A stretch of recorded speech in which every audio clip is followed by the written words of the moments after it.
Hola, ¿cómo están todos? Muy buenas tardes, sean todos bienvenidos a nuestro estudio número 16 del manual El Reino de Dios. El tema de hoy es un tema que tal vez sea controversial para muchos. ¿Debo de amar u odiar al que me odia? Esto es muy importante que lo entendamos. Vamos a Mateo 5, 43, 47, no sin antes poner a los pies de Dios este estudio. Señor, te damos gracias, Padre. Sabemos que tú eres quien guía nuestros pasos. En tus manos estamos, Señor. Te pedimos que tú seas quien nos bendiga y que nos dé la dirección correcta en todo lo que emprendamos el día de hoy, Señor. Ante todo, que nos muestres si debemos de amar o odiar a nuestro prójimo. Gracias, Señor, porque por medio de tu Espíritu Santo podemos nos puedes revelar, Señor, lo que tú quieres para nuestras vidas. Que todos aquellos que nos ven por redes sociales, Señor, pues entiendan y entendamos todos los que oímos este mensaje, que tú nos quieres enseñar algo muy importante. Te lo pedimos en el bendito nombre de tu Hijo Jesucristo. Amén. El Señor Jesucristo nos interpreta el amor hacia el prójimo. Y esto está en Mateo 5, 43 al 47, como les había dicho. Así es que vamos a leerlo. Mateo 5, 43. Abran sus Biblias. Oíste que fue dicho: amarás a tu prójimo y aborrecerás a tu enemigo. Pero yo os digo, amad a vuestros enemigos, bendecid a los que os maldicen, haced bien a los que os aborrecen, y orad por los que os ultrajan y os persiguen. Versículo 45. Para que seáis hijos de vuestro Padre que está en los cielos, que hace salir su sol sobre malos y buenos. Pongan atención en estas palabras, que hace salir su sol sobre malos y buenos, y que hace llover sobre justos e injustos. Y yo me aboqué a buscar estas dos palabras, justos e injustos, en el original, que es un original griego, y busqué y encontré la palabra de justos, que es dikaios, que significa correcto, inocente, pero algo que me llamó la atención, que dice que es aprobado por Dios y justos a los ojos de Dios. Entonces significa que nosotros, los que vivimos bajo el orden del Señor y somos sus hijos, debemos de ser aprobados por Él y justos a los ojos de Dios. O sea, debemos de demostrar nuestra justicia delante de Dios. ¿Y qué es lo que hacemos para con los que tal vez nos aborrecen? Y también dice injustos. Los injustos, el original es adicos, y significa malos, que violan lo que Dios aprueba. O sea, para ellos las cosas de Dios, pues la mayoría de ellos no les importa, siguen viviendo una vida pues sin dirección y no aprueban lo que el Señor les enseña en su palabra. O tal vez para ellos las cosas de Dios son locura. Y son también, dice la palabra en este original de adicos, que son divinamente desaprobados. Esto significa que Dios no lo va a aprobar. Dios no lo quiere y Dios no va a hacer lo que el hombre quiere. Mateo 5:46, proseguimos. Porque si amáis a los que aman, ¿qué recompensa tendréis? ¿No hacen también lo mismo los publicanos? Mateo 5:47. Y si saludáis a vuestros hermanos solamente, ¿qué hacéis de más? ¿No hacen también así los gentiles? Y voy a tomar el versículo 48 porque me llamó la atención lo que la palabra de Dios dice en su original. Dice así: sed pues vosotros perfectos como vuestro Padre que está en los cielos es perfecto. Y busqué la palabra perfecto. Sabemos que en esta tierra nadie es perfecto, solo Dios. Pero es importante que entendamos el por qué el Señor nos dice: sead pues vosotros perfectos como vuestro Padre está en los cielos es perfecto. El original de esta palabra es teleios y significa maduro, que significa consumado. También podemos entender que es consumado por haber pasado por las etapas necesarias para alcanzar el objetivo. O sea, nosotros en esta tierra vivimos muchas cosas y nosotros debemos en nuestro caminar hacia Dios de madurar. Es decir, que se ha desarrollado, dice la palabra de este versículo, este original, mediante el cumplimiento del proceso necesario. Nosotros estamos siendo procesados y no vamos a llegar a la perfección hasta que no estemos en la presencia del Señor. Pero sí podemos ser y tratar de imitar al Señor siendo perfectos, porque este es nuestro camino espiritual. Y el comentario sería que tal vez algunos pensarán, no estará muy difícil de desarrollar lo que el Señor Jesucristo nos propone, el amar a nuestros enemigos.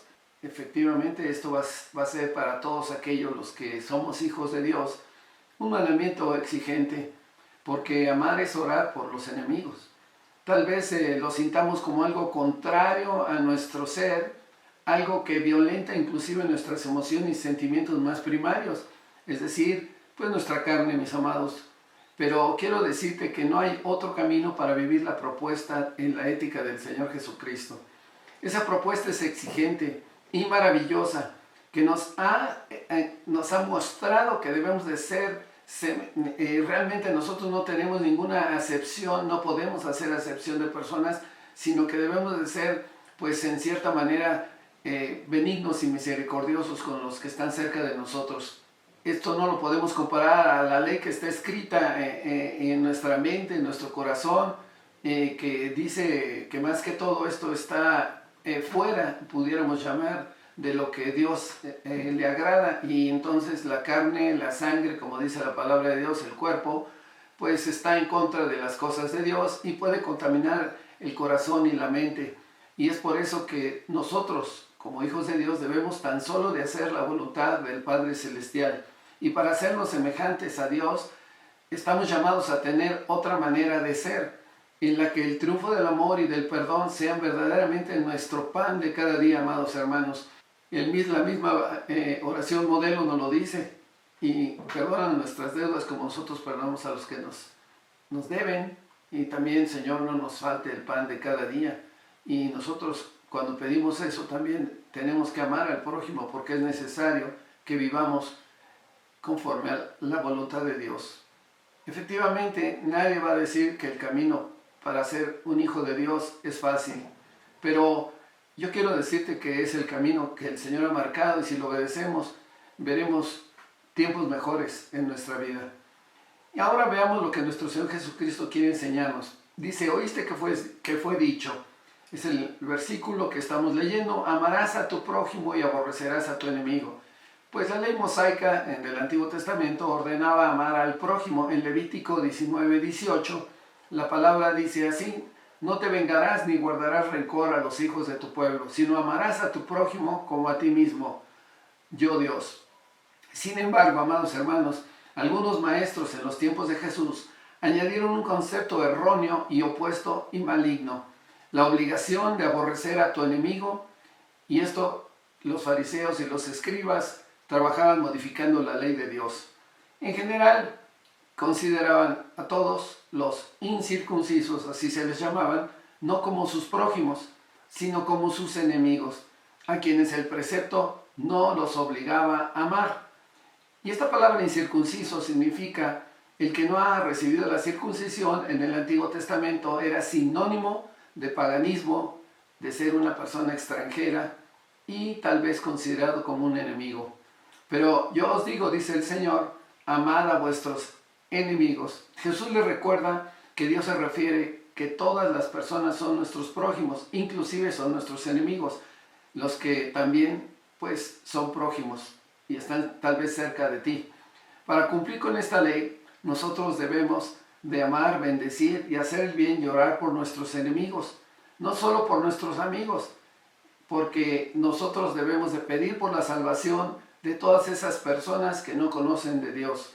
¿Por qué? Porque es nuestro mandato ir y predicar y hacer discípulos. Pero también, si oramos por los enemigos, el Señor va a cambiar su mente y sus corazones, y tal vez lleguen al arrepentimiento, conozcan la palabra y los haga libres y se vuelvan hijos, y por ende reciban la dádiva que viene de lo alto, la bendición que es la vida eterna. Seguimos adelante, amados hermanos, y el Señor Jesucristo sí entendió que tendremos enemigos, pero que debemos responderles con amor, confiando en que Dios protegerá nuestra causa y destruirá a nuestros enemigos según su voluntad. La actitud del discípulo hacia la persecución religiosa debemos de entenderla que debe de ir más allá de la no represalia, a un amor positivo. Dice la palabra del Señor en Mateo 5, bienaventurados seremos cuando te persigan, dice el Señor. Es por eso que meditemos. ¿Hacer esto es una tarea difícil o no? La pregunta a contestar es, ¿tengo que hacerla? Porque el no hacerla sería contrario a nuestra naturaleza de hijos de Dios. Más adelante en nuestro versículo nos revela que para que seamos hijos de vuestro Padre celestial que está en los cielos. Qué importante es esto. Miren, si nosotros queremos ser hijos de Dios, tenemos que obedecer los lineamientos, los estatutos, las ordenanzas que el Señor nos muestra. Y al hacer esto, lo que Dios nos manda, estamos imitando lo que el Señor quiere, y es Él el que nos demuestra ese amor a los enemigos al hacer llover a justos e injustos, porque el Señor no hace acepción de personas. Pero mucha gente se va a preguntar, bueno, ¿y por qué sucede esto? Veremos un poquito más adelante, tendremos la contestación. En Mateo 5:45, nueva traducción viviente, dice la palabra del Señor así: de esa manera estarás actuando como verdadero hijo de tu Padre. Nos da esta razón, que está en el cielo, pues Él da luz de su sol tanto a los malos como a los buenos, y envía la lluvia sobre los justos y los injustos por igual. Entonces el Señor no está considerando ahorita el carácter de cada una de las personas, sino que Dios manda que su sol brille sobre los buenos y sobre los malos. Como si el Señor no supiera que existen hombres viles y malvados. A pesar de eso, el Señor manda esas bendiciones de la lluvia a caer sobre el justo y el injusto. Pero ¿qué entendemos de Dios cuando actúa así el Señor? El Señor nos dice que, y aquí está la contestación al por qué hace llover la lluvia y el sol sale para todos. Porque estos, amados hermanos, son los días de gracia.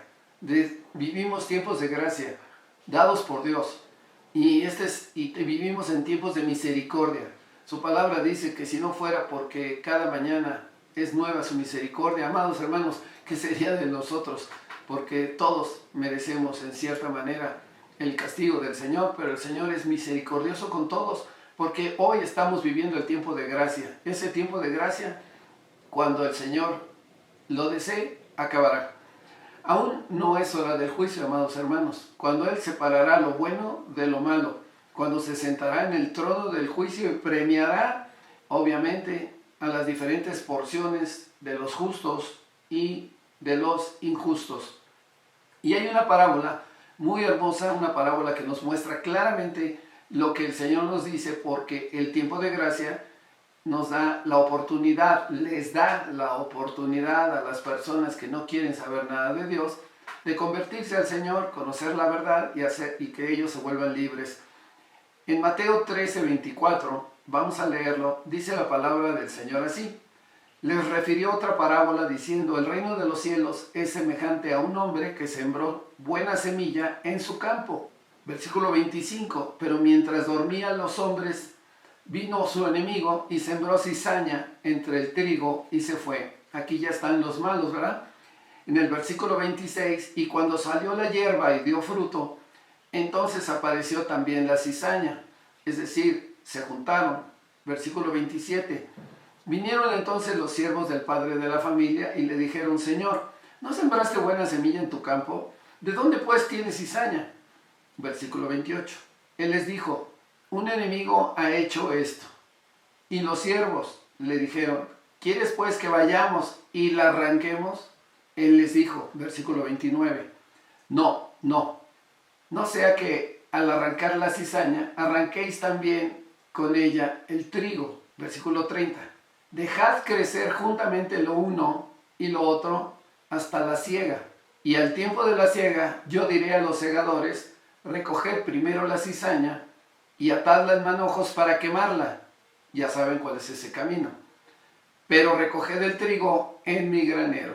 Así es que los que somos hijos de Dios permaneceremos en el granero del Señor y tendremos la vida eterna. Gloria al Señor por esto. Pero los que no han querido oír la palabra del Señor, los que no les importa en lo más mínimo las cosas de Dios, tal vez sí están mezclados y están viviendo cerca de nosotros. Pero habrá un tiempo, el tiempo de la siega, y es cuando el Señor los va a recoger, como dice la palabra, atados en manojos para quemarlos. Bueno, pues amados, esto es un ejemplo que nosotros también debemos de amar a nuestros enemigos y bendecirlos. Y haciendo esto, demostraremos por nuestro testimonio que el Señor Jesucristo vive en nosotros. Porque si amáis a los que aman, ¿qué recompensa tendréis? Jesús nos enseña aquí el carácter de los ciudadanos de su reino. Debemos esperar que ese carácter sea diferente del carácter que hoy se vive en esta tierra. Tenemos que ser diferentes. En esta tierra se vive la maldad, se vive tiempos difíciles, tiempos de apartamiento inclusive de la palabra de Dios, tiempos que estarán inclusive por venir, si no es que ya están pues actuando, que es el tiempo de la apostasía. La gente que conoce de Dios ya no va a querer saber nada de Dios. Y esto es lo que el Señor nos quiere enseñar hoy, que no nos apartemos ni a derecha ni a izquierda de su palabra, sino que hagamos su preciosa y divina voluntad. Hay muchas razones por las que se debe de esperar más de los cristianos que de las otras personas. ¿A qué me refiero? Pues que nosotros decimos tener algo más que los demás no tienen. Afirmamos haber sido renovados, los que tenemos a Cristo hemos sido renovados. Que nosotros hemos logrado el arrepentimiento en nuestra vida de nuestra vida anterior y que pues gracias a eso ahora vivimos de una manera diferente. Creemos haber sido redimidos también por el Señor Jesucristo. La palabra redimidos es rescatado. Y de hecho tenemos algo que otros no tienen. Lo más importante, tenemos el camino, la verdad y la vida, que es Jesucristo. Tenemos un poder que otros no tienen. Podemos hacer todo lo que el Señor nos manda por medio de Cristo, que nos fortalece. Por eso su palabra dice, todo lo puedo en Cristo que me fortalece. El Señor nos hace salir adelante y por medio de Él podemos lograr una victoria. Yo te invito a que recibas a Cristo en tu corazón. Y tenemos también el Espíritu de Dios, lo más importante en nuestro corazón, que nos da la dirección, nos dice lo que debemos de hablar, lo que debemos de hacer. Y Él vive en nuestro corazón. Y también pues tenemos el mejor futuro, un futuro que los demás, tal vez los que no quieren conocer de Cristo, no lo pueden tener, porque nosotros poseemos como hijos de Dios la vida eterna. Y en el versículo 48 vemos la conclusión de la verdadera interpretación de amar al prójimo. Sed pues vosotros perfectos, como vuestro Padre que está en los cielos es perfecto. Amados hermanos, si un hombre viviera de la manera que Jesús nos ha dicho en este capítulo, realmente sería perfecto. Por eso es necesario imitarlo, porque entonces nunca odiaría a esa persona, calumniaría o hablaría mal de otras personas, cerraría su boca. Nunca tendría lujuria en su corazón o mente y no codiciaría nada. Él nunca haría un juramento falso y siempre sería completamente sincero. Él dejaría que Dios definiera sus derechos personales y no se encargaría de defender esos derechos. Él siempre amaría a sus prójimos, inclusive a sus enemigos. Y como vuestro Padre Celestial que está en los cielos es perfecto, dice su palabra, pues si guardamos lo que el Señor Jesucristo nos dice aquí, ciertamente tendríamos una justicia mayor que la de los religiosos. Mateo 5:20 nos dice así: porque os digo que si vuestra justicia no fuera mayor que la de los escribas y fariseos, no entraréis en el reino de los cielos. Entonces, ¿qué pasa con el resto de nosotros? ¿Somos nosotros excluidos del reino de Dios cuando estamos portándonos de una manera que a Dios no le agrada? Sabemos que solamente hay un hombre que ha vivido así, que es el Señor Jesucristo. Pero el Señor nos dice que seamos imitadores de Él. Jesús quería enseñarnos lo que Dios, amados hermanos, requiere del cristiano en su vida diaria. Jesús nos revela el estándar supremo del Señor, del Padre Celestial. Y debemos de tomarlo muy en serio, amados hermanos, pero la intención principal del Señor era decirnos que si quieres ser justo por medio de la ley, debes de cumplir con toda la ley interna y externamente, es decir, debes de ser perfecto, maduro. Acuérdense que la palabra teleio significa madurez, el haber pasado por un proceso de crecimiento. El amor de Dios, amados hermanos, podemos reconocer que es tan perfecto que Él requiere que nosotros tiernamente le obedezcamos. Por amor nos trata, amados hermanos. Y terminamos con una palabra que está en Mateo 22, del 37 al 40, y dice así: Jesús les dijo, amarás al Señor tu Dios con todo tu corazón, con toda tu alma y con toda tu mente. Este es el primer y grande mandamiento. Y el segundo es semejante, amarás a tu prójimo como a ti mismo. Y de estos dos mandamientos depende toda la ley y los profetas. Así es que, amados hermanos, oremos y démosle gracias al Señor por el mensaje en el cual nos contesta que si debemos de amar o odiar. Por supuesto que debemos de amar a nuestro prójimo, pues el propósito de este mandamiento, amados hermanos, es el amor, nacido de un corazón limpio y de buena conciencia y de fe no fingida. Oremos. Gracias, Señor, te damos hoy en esta tarde, bendecimos tu nombre, te glorificamos, te pedimos que seas tú quien guíe nuestros pasos y nos dé la dirección correcta. En tus manos estamos, Señor, y Padre, a todos aquellos que no han decidido a caminar el camino de tu Hijo Jesucristo, yo te pido, Señor, que toques sus corazones. Si tú quieres recibir a Cristo en tu corazón hoy, dile así al Señor: Señor, con ninguna fe fingida, amados hermanos, dile: Señor, yo recibo a Cristo en mi corazón, a todos los que están ahí rodeándose, y dile: recibo al Señor, lo necesito en mi corazón, necesito cambiar mi mente porque he odiado en lugar de amar, y tú me enseñas a que debo de amar. Yo recibo a tu Hijo Jesucristo, lo declaro como mi único y seguro Salvador, y sé que Él vive ahora en mi corazón, que tu Espíritu Santo está en mí, Señor. Gracias, porque sé que nuestro Señor Jesucristo murió en la cruz, pero Él resucitó al tercer día y Él es un Dios vivo. Gracias, Padre, por tu amor, por tu gran misericordia. En el bendito nombre que es sobre todo nombre, tu Hijo Jesucristo. Amén. Pues, amados, que el Señor bendiga sus vidas. Si Dios lo permite, la próxima semana estaremos con el nuevo estudio con respecto al reino de Dios. Que Dios los bendiga. Hasta luego, amados.